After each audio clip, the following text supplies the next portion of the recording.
आप सभी को जय श्री कृष्णा, राधे राधे। दोस्तों, योगिनी एकादशी 10 और 11 जुलाई दोनों दिन में ही कृष्ण पक्ष की योगिनी एकादशी पड़ रही है।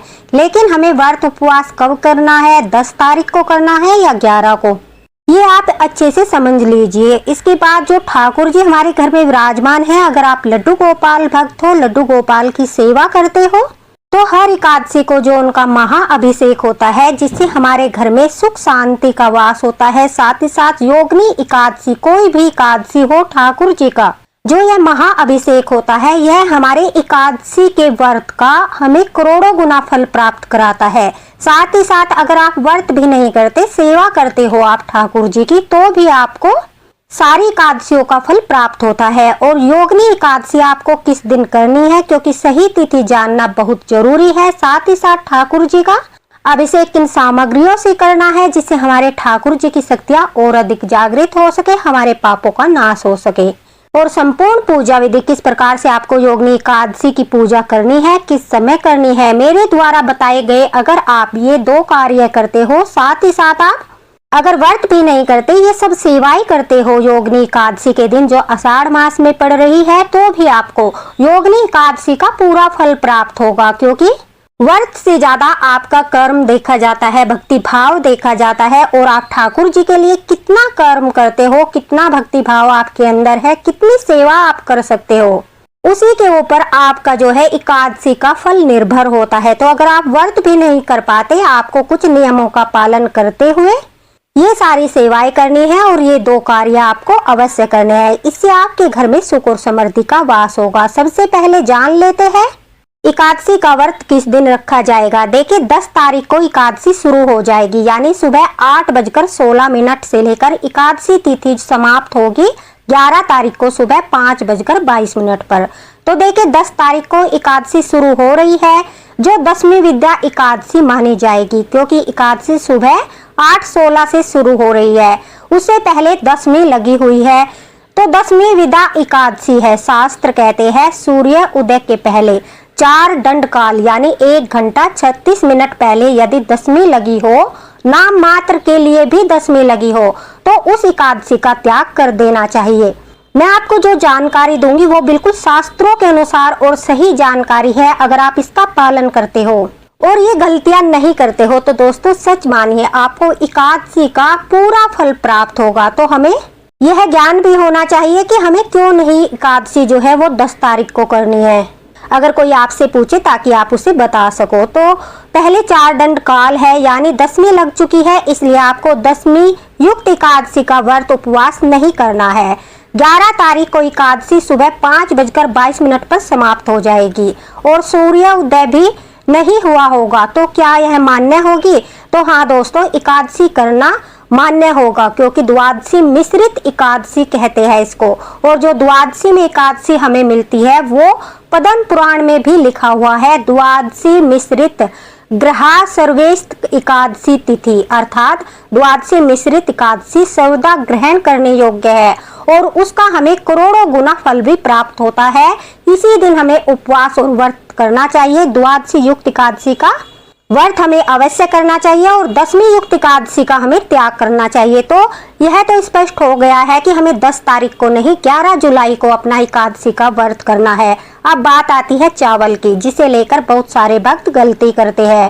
देखिए, आपको 10 तारीख से ही चावल का सेवन बंद करना होगा और आपको जो है पारण के समय 12 तारीख तक चावल को भोजन में नहीं बनाना है, न ही ठाकुर जी को भोग लगाना है, यह वर्जित माना जाएगा। देखिए, जो यह एकादशी है 88,000 ब्राह्मणों को भोजन कराने जितना पुण्य प्राप्त कराने वाली है। यह पुण्य योगिनी एकादशी के नाम से भी इसको जाना जाता है। इसलिए जो कोई भक्त इस दिन व्रत करता है, ठाकुर जी की सेवा करता है और जो यह मैं कार्य बताऊंगी ये कार्य करता है, उसे 88,000 ब्राह्मणों को भोजन कराने जितना ही पुण्य फल प्राप्त होता है।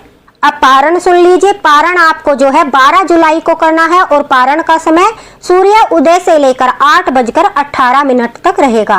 अब बात करते हैं कि ठाकुर जी को आपको कैसे महाअभिषेक करना है। सबसे पहले देखिए, इस दिन जो है हमें 3 योग मिल रहे हैं, स्वार्थ सिद्धि योग, अमृत सिद्धि योग और त्रिपुष्कर योग। तीनों का ही अद्भुत संयोग बन रहा है और इस योग में जो भी सत्कर्म हम करते हैं उसका 3 गुना फल हमें प्राप्त होता है। इसलिए इस दिन जो आप महाअभिषेक करते हो ठाकुर जी का, आपको जैसे योगिनी एकादशी का महाअभिषेक करने से करोड़ों गुना फल प्राप्त होता है, तो आप हिसाब लगा लीजिए आपको 3 गुना पुण्य फल प्राप्त होगा। अब अभिषेक कैसे करना है वो मैं मंत्रों के साथ बताऊंगी ताकि आप अच्छे से पूरे अभिषेक का फल प्राप्त कर सको। अगर आपको मंत्र चाहिए होंगे तो मैं कमेंट बॉक्स में पिन कर दूंगी, वहां से आप मंत्र बोलकर अच्छे से अपना महाअभिषेक करके पुण्य फल प्राप्त कर सकते हो। देखिए, आप वीडियो में देख सकते हो किस प्रकार से हमें ठाकुर जी का अभिषेक करना है। हमें सब्जियों के रस से, फलों के रस से, हल्दी के पानी से और जो है औषधि पानी से, दूध से ठाकुर जी का महाअभिषेक करना है, गंध स्नान कराना है। हम सभी जानते हैं जैसे कि बरसात का मौसम शुरू हो गया है, तो ऐसे में ठाकुर जी का औषधि युक्त जल से हमें स्नान कराना अत्यंत आवश्यक है। हमें यह अभिषेक करना अत्यंत आवश्यक है। इससे क्या होता है, हमारे घर के सदस्य भी ठाकुर जी की कृपा से रोग मुक्त रहते हैं। तो देखिए, चलिए कराते हैं इस ठाकुर जी का यह महास्नान। आप वीडियो में देख लीजिए किस प्रकार से करना है। आप मेरे साथ साथ भी वीडियो चलाकर यह महाअभिषेक कर सकते हो। सबसे पहले हम गंध स्नान कराते हैं। 1 लोटे जल में तुलसी दल डालकर, आपके पास जितने भी चंदन है सारे चंदन डालकर, थोड़ा सा इत्र डालकर, पुष्प डालकर जो है हम ठाकुर जी को जो है गंध स्नान कराते हैं। गंध स्नान कराते समय आपको मंत्र बोलना है, ओम श्री कृष्णाय नमः गंध स्नानम समर्प्यामि। हे भगवान, मैं आपको सुगंधित गंध चंदन से स्नान अर्पित करती हूँ। मन और शांति, यश, सम्मान एवं सकारात्मक ऊर्जा के लिए यह गंध स्नान ठाकुर जी को कराया जाता है।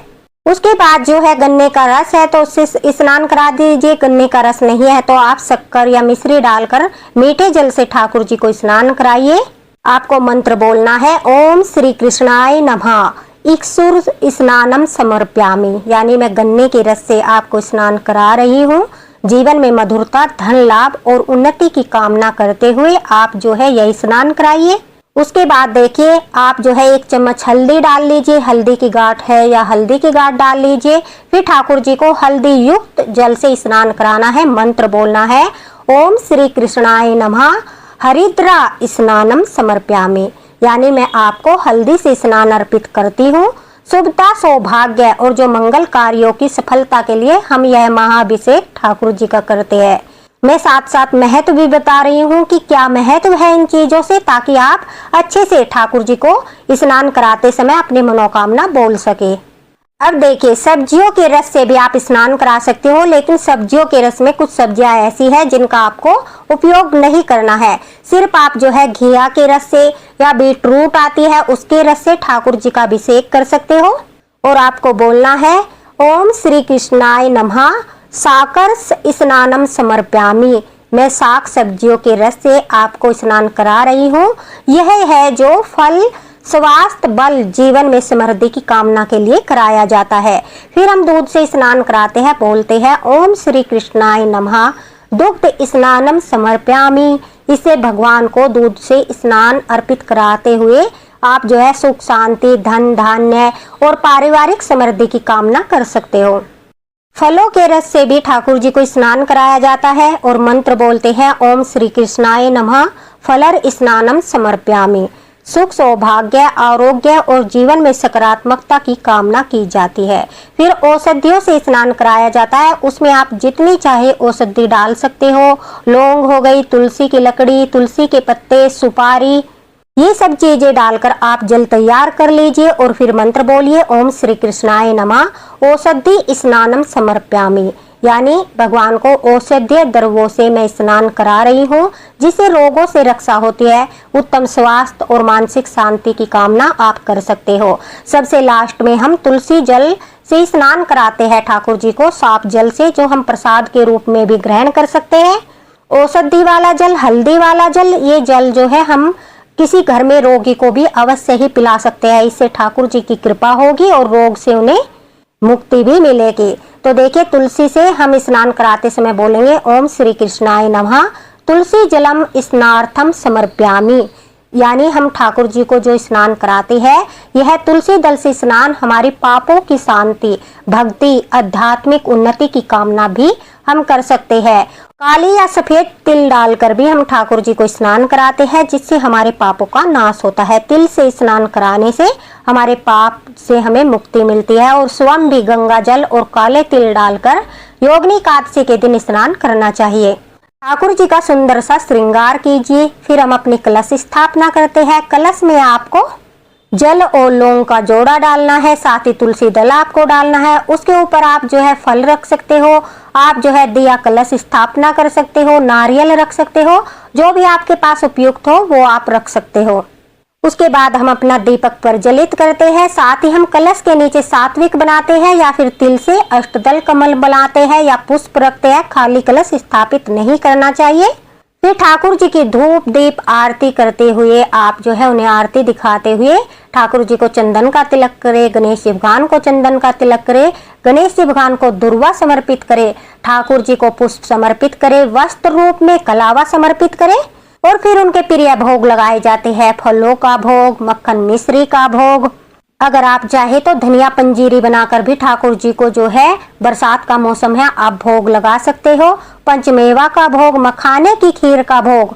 ये डेमो वीडियो है, इसलिए सारे भोग अभी मेरे पास तैयार नहीं है। मैं आपको बता रही हूँ आप क्या क्या भोग लगा सकते हो। मिठाइयों का भोग, जिन मिठाइयों में अन्न न हो ऐसी मिठाइयों का भोग आप लगा सकते हो। साथ ही साथ आप कच्चे दूध का भोग और पंचामृत बनाकर अवश्य ही ठाकुर जी को भोग लगाए। ये 4-5 भोग लगाने से ही आपको 56 भोग लगाने जितना पुण्य फल प्राप्त हो जाता है। उसके बाद जो है अपने व्रत का संकल्प ले। भोग लगाने के बाद व्रत का संकल्प लेकर आप ठाकुर जी के चरणों में जल छोड़ दीजिए। साथ ही साथ अपनी जो है एकादशी व्रत की कथा कीजिए, ठाकुर जी की पूजा आरती कीजिए। उसके बाद हमें छोटा सा हवन अवश्य करना है। तुलसी की सूखी लकड़ी से भी आप यह हवन कर सकते हो, नहीं तो आप छोटे छोटे काउडक केक आते हैं, आपको वो शॉप पर मिल जाएंगे, उनसे आप एक अंगारी कर लीजिए।